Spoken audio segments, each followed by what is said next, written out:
JB, on Tuesday morning, I was woken up in an unlikely manner, a little bit later than sometimes I get woken up by this person. Mike Toop actually had texted me Tuesday morning. And yeah, I'm thinking to myself, oh, it must be some normal Secretary's Cup week chicanery going on from Toop. And he actually told me, hey, Coach Bill George is retiring over at Coast Guard. And I thought he was joking with me. And lo and behold, he was not. And so I don't want to go too deep into this, but you can see on the bottom of the screen, it's been 21 years. Basically, it's his 21st season as head coach. And we want to bring him in right now. Head coach Bill George, U.S. Coast Guard Academy, leaving us. But first, we want to say welcome to In the Huddle, Coach. Thank you very much for having me, and it's great to be here. So, Coach, when did you make the decision, and what was the reason for the decision at this point? Well, I'm a lot of it has to do with the fact that I'm going to be 62 years old soon, and I have a 9-year-old daughter, and it played on my mind over time. And you don't slow down. Any football coach will tell you that. You can't slow down. You can tell yourself do that. People would say, walk around, smell the roses. It doesn't happen to football coaches generally, certainly not at a national service academy. So I played some dates down, and I just did what my old coach Jim Butterfield did years ago. And he said to me years ago, I'm going to do this before my last home game. It happens to be a big rivalry game, but that has a lot to do with it. I just felt it was time. I didn't want to hang around too many years longer, and I just felt this was a good time for my family. Amen. That makes a lot of sense, Coach George. And so for some of the unindoctrinated D3 fans out there, last season you guys won the Secretary's Cup, which is one of the biggest rivalries, trophies in Division III. Explain it to some of the kids out there, what this game is and what it really means when you guys line up against the Merchant Marine. Well, both these academies are national service academies. And all of the student athletes here go through a tremendous amount, as do all the Corps of Cadets at these two academies. And I think it's a day when they get together. They have their, they don't travel to away games necessarily like the other national service academies. So for the Corps of Cadets, for both of these teams and both of these schools, who go through very similar experiences with the academic challenges and the military rigors, I think it's a day when they can let themselves go. And of course, it's a big rivalry. It's a big football rivalry.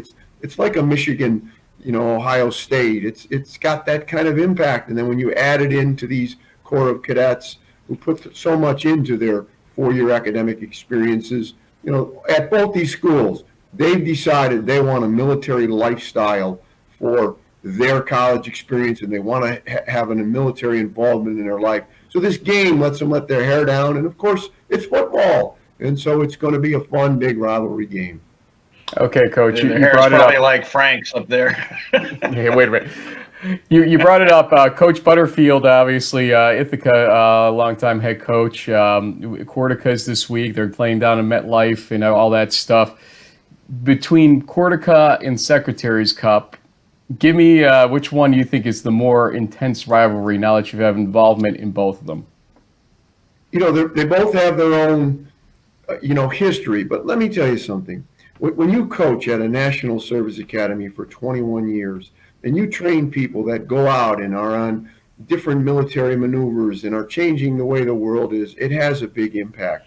So it's not even close to me personally, but it would be selfish for me to say that to other people who haven't had my experience here at a National Service Academy. So to me, there's no comparison whatsoever, but I can't downplay what it is to other people. The one thing I wasn't prepared for, I think, was the amount of emails and touching notes I've got from former players over the last 24 hours or so. I just, you plan everything and you don't realize what you're going to coach this game. It's a big game, and it's about that particular event for these two Corps of Cadets. So I think the impact that, and Mike Toop can say the same thing, the impact he has on former players as they go through life stays with you at a National Service Academy. It certainly does, and Coach, I'm originally a Connecticut native. I know I've been down in New London before, and both of your teams coming into this game, trying to get that one extra win. I mean, what do you sort of see the game plan shaping up to be, without giving away, any secrets here? I mean, we know that Toop runs a triple option, almost more of a spread option type of offense. You guys, run your style of offense. What kind of game are we going to look at this Saturday? I think it boils down to a couple of things. First of all, if you look at all programs around the country or watch college football, it's on TV, we have a lot of respect for Mercer Marine. They're always lined up correctly, whether it's offense, defense, or special teams. And I've said this before, I think that Mike Toop is one of the more outstanding coaches in football. And so, having said that, I think the game will boil down to our frontage, and we've lost some key linemen on offense, and our young guys are now getting better. We have to pick their blitzes up. That's key. We have to pick their blitzes up.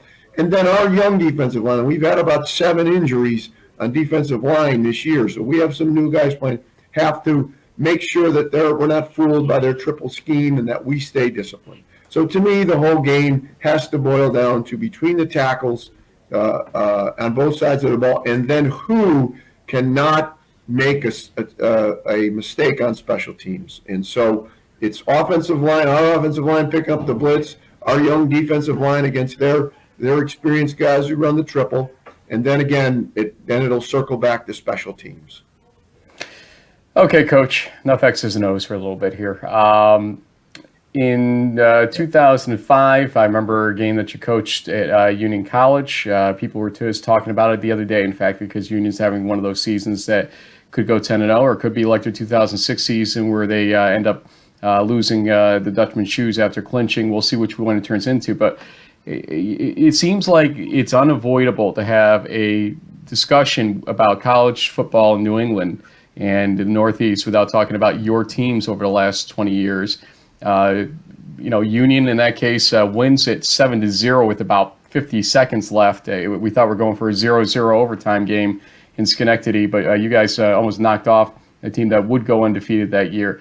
You have to have a lot of memories as head coach of Coast Guard. I know this is like naming your favorite child type of situation here, but what is your top memory looking back at this point? Maybe this Saturday will become that. We don't know, but what's your top memory? I don't want to lie to you, but when you're coaching, I'm not really thinking of back on my career. I'm gearing up for one game, and as I told our team, you've got to treat every game the same and make your game plan. You can't make them bigger and worse. But next week when I'm raking my lawn or shoveling the walk and my wife yells out the window, I forgot to pick up bread at the supermarket, I'll probably come to me all the great memories I've had. So it's hard. And I also think it's hard because these guys go on to be officers and serve the country. So I'm not trying to avoid your question, but when you go through so many challenges over 20 years, when you go through so many ups and downs, just like the game you mentioned, where that team went on to win 16 games over the next 2 years. They were all freshmen and sophomores, and they almost beat one of the top 5 teams in the nation. So I think that, I haven't really dwelled on any of that. I'm just kind of concentrating on one football game, making sure our guys are prepared as they can be for one football game, which will be on national television against a tremendous Mercer Marine team. So I haven't really dwelled on it yet. And I'm not lying. I really haven't. This place is special to me.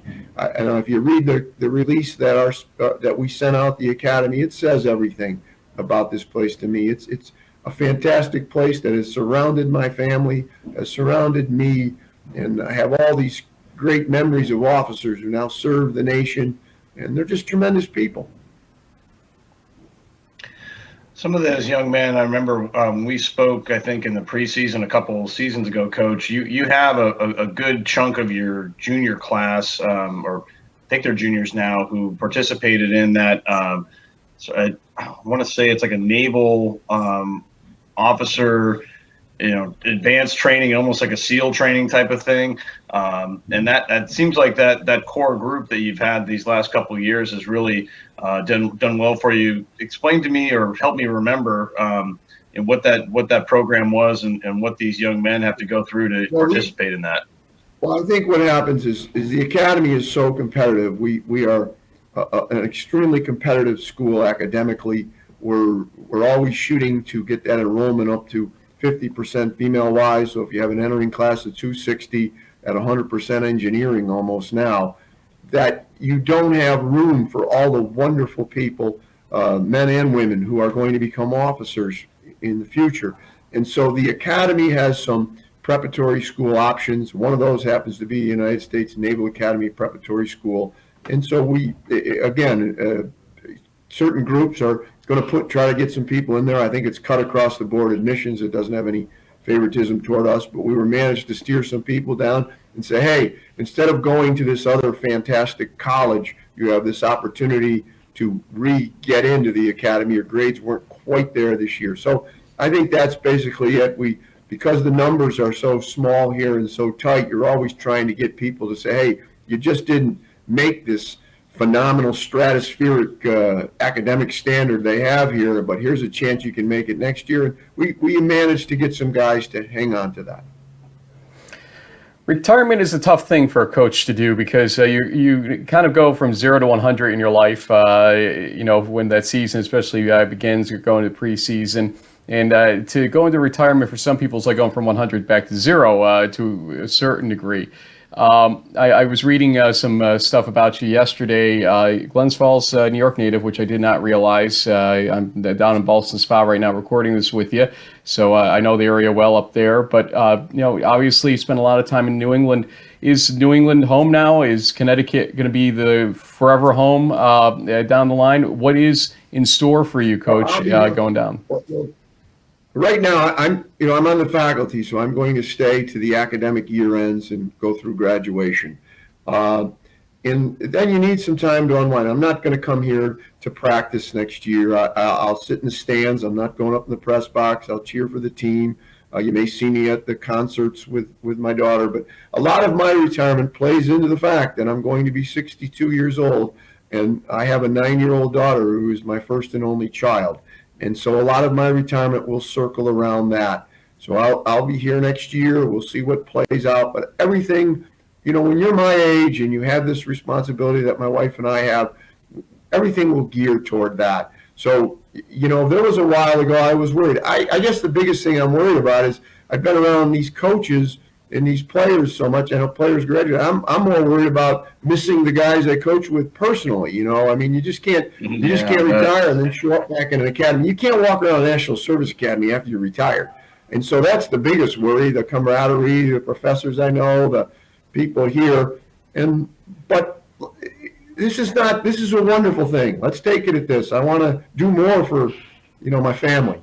You spend a lot of time, ask any coach in America, you spend a lot of time in a football office, and yes, sir. My health is wonderful. And as I told the team, it's played on my mind. No one beats the race against time, but you can't run scared against it either. And so it's time to just jump off and get going with some stuff. JB, I got to interject one thing here. He keeps playing up this whole I'm 62 thing as if this is, him being ancient or something. I've seen you on the sideline, Coach. You do not remind me of any 62-year-old I know. You are in great health and very vigorous out there. And I don't mean it that way, but I'm just kind of, and probably maybe I've oversaid. I just think it's a good time. It's timing for everyone, and it's a good time. And I have planned this, and I don't feel old in the least, but I just think it's a good time. Yeah. It's a good time to move on. Coach, is there going to be will the academy do a sort of national search, or, is one of your assistants, coordinators sort of already been, handpicked to be the successor once you retire? Is that still kind of up in the air, or is that something that will be announced sort of at a later date? I believe the release, and they have a wonderful release that the academy put out right on our, CGA Sports on the football website.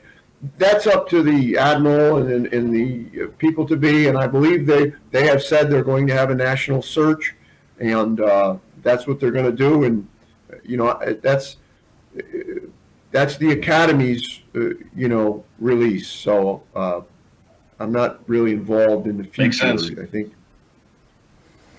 Coach, final question for you. you've been around D3 now for a good number of years. So we talked about the Ithaca experience and everything else briefly earlier.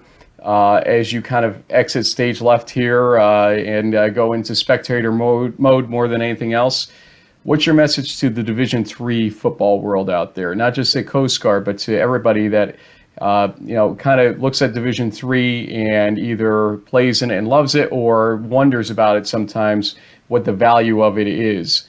Tell folks as you exit what you think of Division III.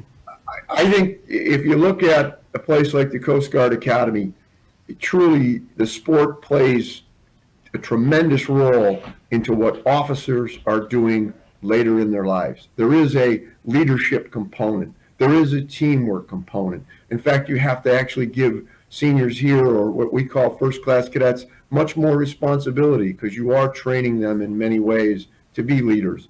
So I think it serves a purpose here. I don't think there's any mistake that Division I in the last 10 years, the money is changing so drastically, and now you have obviously a new NCAA rule about earning extra money. So there's a big difference. One is a massive business, and the other is a massive sport, maybe the old-fashioned way, certainly at this academy. So I think the division of money is becoming greater and greater, and I think that's the biggest thing I see it. But it's certainly, what is college? It's not just about studying, and it's not just about partying. It's about playing sports as well, I should say. Yes, sir. Well, Coach, 21 seasons. It's tough to believe this is going to be it coming up on Saturday. As I said, Coach Toop is as affected as anybody by your announcement, and I know this is a big rivalry game, and I know there's a lot of chicanery behind it, like I said earlier, and the teams hate each other for a few hours on that Saturday, but I think the relationship that you and he have, Coach Toop and you have, shows us just the camaraderie between service academies ultimately, except for those few hours during a football game where somebody wants that Secretary's Cup ultimately. We appreciate you. Division III appreciates you. I know D3Football.com, Pat Coleman wanted me to send his regards out to you as well, to the degree he hasn't had a chance to do it himself. But we all salute you, sir, for what you have done for the last 20 years at the Coast Guard Academy, and we sincerely hope you enjoy your retirement and enjoy your daughter and your family after Saturday. You still have a big game to play. Yes, thank you very much. I just want to say one thing. You said, I don't think these two academies hate each other. I think I've grown to know that they respect each other. Coach Toop and I have grown old together, and we have a deep respect in both of these schools, both of these teams, and both of these players. And it will be a hard fought game by both teams. But I don't want to think we hate each other, and I don't want to think they hate us. They might dislike us a little, and they might be angry at us, and that's part of college football and a big rivalry. But the hate word seems a little strong for me. But then after the game is over, everybody's silent on both sides as both schools' official songs are played. So I've seen it, and it's a majestic moment after that gridiron battle is done, and everybody, as you said, shows that utmost respect to each other. So point well taken, sir. And again, thank you for joining us, and good luck with everything.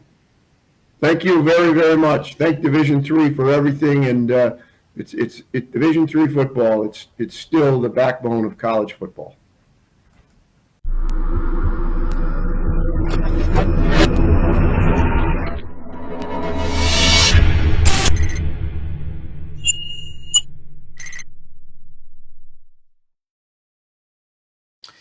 Well, Ithaca, for 2 weeks straight, we were talking about playoffs, and in the Jim Morris sense of the word, playoffs. Apparently, they got caught looking ahead, or something went wrong. And in the most recent stanza of that, you and I, JB, were doing this D3 Blitzer thing we do, the whip around, and we got a note from Greg Thomas that said, "Developing situation in Troy." And I'm like, I wonder what that could be. And we went to the game, and it's 21-0 in the first quarter, give or take, or early second. I can't remember when we actually hit it. And we're like, what in the holy heck? And the defensive RPI had a lot to do with that, and I'm going to let you take it from here. Yeah.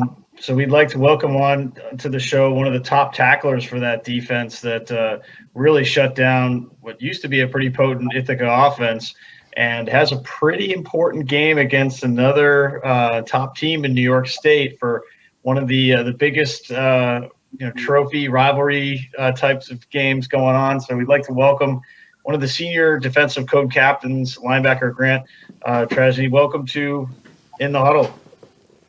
How you guys doing? Get that out of there.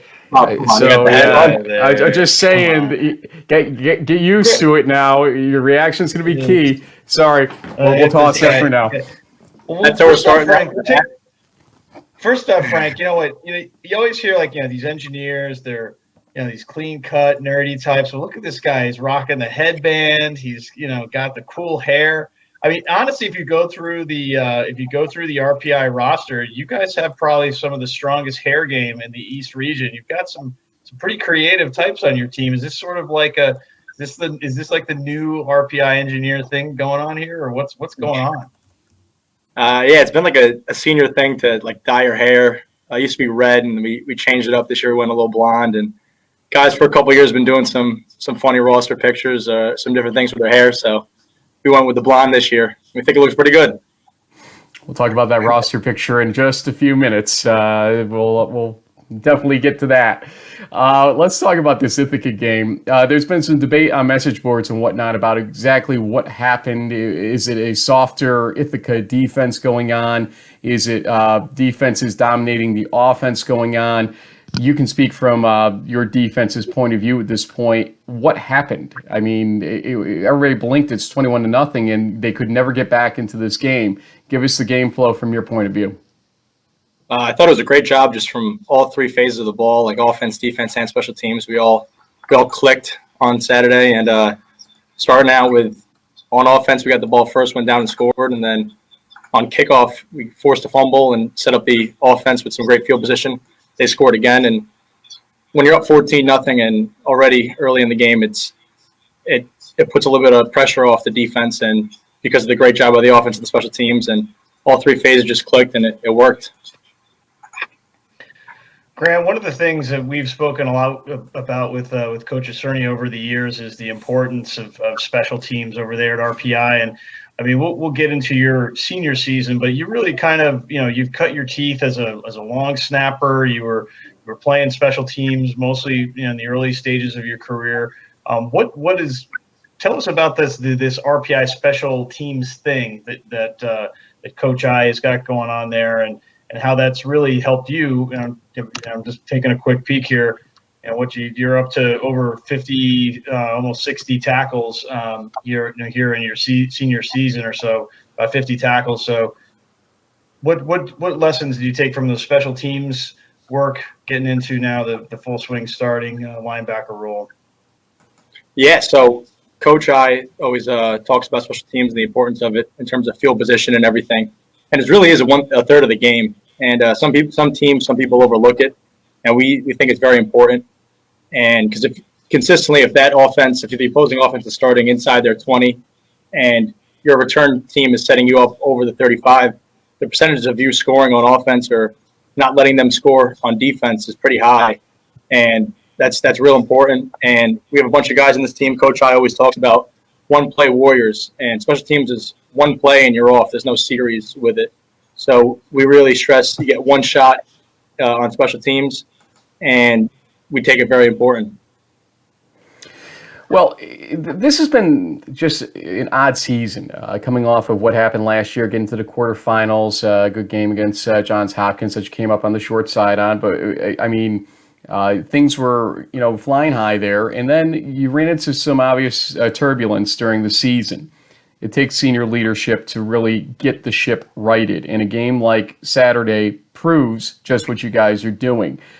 Were there points where the seniors had to kind of step in here and remind the team, we may not be playoff eligible after a second loss, for instance, but, we are still going to play RPI football through and through. What was your contribution in that discussion as we went along here? Yeah, I think it starts from the top down, from the coaches to the captains, seniors, all the way down to the freshmen. I think that just everyone buys in. And after we realized that we couldn't make the playoffs anymore, we still said, all right, we're still 0-0 with one to go each week. We take it 1 week at a time, and whoever we're playing, doesn't matter if there's playoff implications or not. We're going to play as hard as we can. We're going to prepare the same way. And I think that's just a testament to what Coach I has done with this program and just the character of our whole team. Well, Grant, one of the things that might be even more important than playoffs is a win over your crosstown rival in a trophy game. You've been on both sides of the fence here. Your class is 2-1 against the Dutchman. I'm sure you'd love to go out your senior season 3-1 and maybe trip them up a little bit. I mean, obviously, you guys enjoyed the Ithaca win. That was probably one of the biggest wins the East region has seen all season. Certainly one of the more dominant ones. Tell us a little bit, what's the team mindset going into, the final week of the regular season with the big trophy game on the line? Yeah, we're real excited for this game. We're trying not to prepare any differently. We're trying to take it each week the same way. But it's a real cool tradition. It's the oldest rivalry in college football in New York. And they're a great team. And it's the rivalry games, you kind of throw out the records and you just play football. So we're real excited for that. And it's a game that's been going on for years now. And it's cool to be a part of this tradition. Indeed, it is. I mean, I've been through how many of these? 25. This will be number 25 for me, I think, if we go back to 1995. So it's, let's not even think further than that. Let's think about this, though. We have seen, we talked about it earlier, some moments of roster photos that I wonder if the SIDs really did the proof work on this stuff. Or if they have great senses of humor. We know Kevin Beatty well. I think Kevin is very, very particular in what he does. And so I think he knows this went through and approved it. However, Grant, talk to us about this. I mean, that is like that's intensity. Awesome. You've got a different headband on today. I will go back to that in a second. Slightly different, but it is another animal headband. The blonde hair is definitely not as curly there. The lion. Yeah. And it just the eyes, the intensity. Something's going on here. Talk to me about this.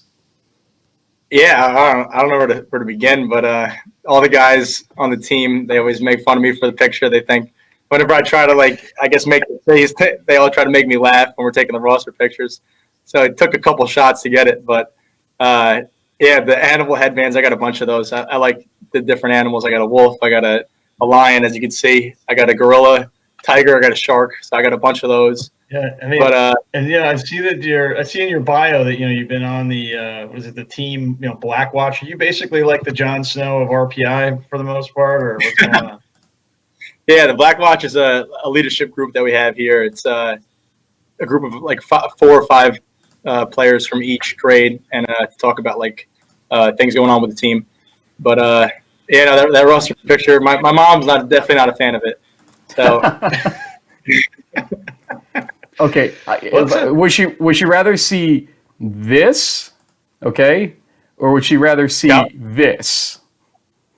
Okay, I think she'd rather see here. I don't want to see the second one. Come on. So I think if she had to choose between photos, the photo of you and the roster is much better. Ultimately, all joking aside. Would a win versus Union? I believe RPI has filed for postseason. JB, correct me if I'm wrong. We have a head nod going on, so I'm going to assume yes. But would a win versus Union sort of make it all better this season for especially the seniors going out after what happened last year? The RPI had secured playoff position. And then kind of came out flat, as Will Bellamy had said to us when I was at Ithaca. He recounted that, and I basically asked the question in reverse because Union had clinched early and now faces the same question like Union had in 2006, for instance, and RPI beat them at 86 Field back when. So, does this sort of make things better if you guys can win this game? Yeah, I think that coming to the season, we all had hopes of playoffs, and after coming off last year's team with the Elite Eight and everything. But I think success is defined differently. After we realized we couldn't go to the playoffs, we said, let's just work as hard as we can and just win each week, win each day, win each play. And I think that no matter what, we had a successful season just for the amount of hard work that we put in, all the seniors and the classes below, the time and effort that they put in for this whole year. And, it's kind of corny, but like the old Rocky thing, like it ain't about how hard you get hit. It's about how hard you get hit and you get up and keep moving forward. And I think that's real true to the season. Like we got hit hard earlier in the season with the Transit Trophy against WPI. We got back up. We strung together a couple wins, and then there was a little bit of a rough patch in the middle of the season with like Hobart and St. Lawrence, but we dusted ourselves off. We got back up, and we grinded out a couple more wins against Buffalo State and Ithaca. So now here we are at the end of our season, and we're real excited for just a chance to play football. That's what we come here to do, and it's fun. Yeah, definitely have an opportunity to win not one but maybe two trophies, because as Frank alluded, I know that you guys have filed for the one of the ECAC games that we'll be actually doing a show about on Monday, and we'll see if RPI is one of the teams picked for that. You could be winning another trophy perhaps the following weekend, depending on how that shakes out. But we mentioned Mom earlier, Frank, and so I wanted to say shout out to Elaine and Wayne.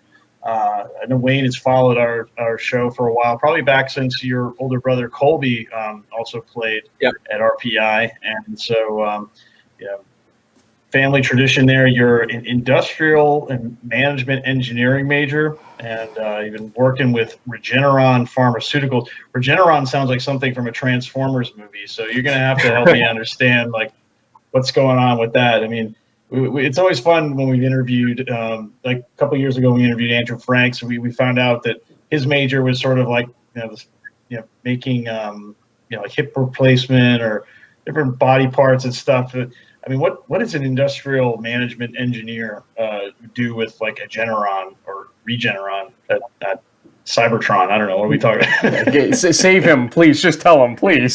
So, industrial engineering is basically just optimizing and streamlining processes and trying to find like the simplest form to do anything from point A to point B. And I interned at Regeneron Pharmaceuticals, which is a pharmaceuticals company, a biotech pharmaceuticals company based in Westchester, New York, where I'm from, but had some offices up here in the Rensselaer region. And they make drugs for different things such as cancer products and atopic dermatitis and different rare diseases. Wow. I'm noticing a quote behind you, invest in great relationships, they will pay a lifetime of dividends, by Bill Walsh, former West Coast offense creator. Yeah, thank you. I've been trying all during this interview, to be honest with you, and then finally got it. But I'm guessing that those are some words to live by from RPI. Whose whiteboard is that, by the way? Yeah, I'm in our athletic director, Dr. Lee McElroy's office right now. So I got the whiteboard behind me. I think it's a nice backdrop. Thanks, Doc. I like it. Okay, it's time. Dr. McElroy. Here. Yeah, thank you, Doc. So it's time. You now get the chance to say your own shout-outs. JB's already shouted out your parents, but you have every right to do it again. And I would be, I think, upset if you didn't, for that matter, because I can tell you're a big family man when it comes down to it. So, Grant Tragni, it's time for your shout-outs. Shout out to my parents for allowing me to be here and always motivating me and pushing me and always being my number one fans. My brothers, Colby and Dylan, they always set the standard for me. And the whole coaching staff for giving me the opportunity to play at this great institution, and academically and athletically, this place is awesome. And all the guys on the team for always pushing me every day. Did you guys get snow today like I did up at Boston Spa? Is it sticking down in Troy? Yeah, we got a lot more snow than I didn't even know it was going to snow up here, but it's Troy, New York, so you can never guess the weather. Yeah, it took me 20 minutes to clear my vehicle off today, but it's going to be a fun practice today, isn't it? Coming up right after this interview, I'm guessing. Oh, I can't wait. There we go. Katona, New York, it's just as much snow, pretty much, so you're used to it. But we'll see what happens. Will Bellamy and company in Schenectady, he's a Louisiana guy, so I'm not sure if he's used to that level of snow, even after a couple of years in the Schenectady area. We'll see how he responds, but it will melt by Saturday, obviously, so it's just a little bit fun for practice time. Grant, a pleasure. Well-spoken, great student athlete. We've grown to expect that from RPI folks, and send our best Absolutely. to Kevin, to Coach Icernia over there. We haven't gotten to talk to you guys nearly as much as we wanted to this season. There's just been so many tremendous efforts across the region this year. We've been trying to get to different schools, but we'll get back to RPI no matter what eventually. We did today, and I'm glad we did. Thanks again. Absolutely. Thank you so much for having me. It was fun.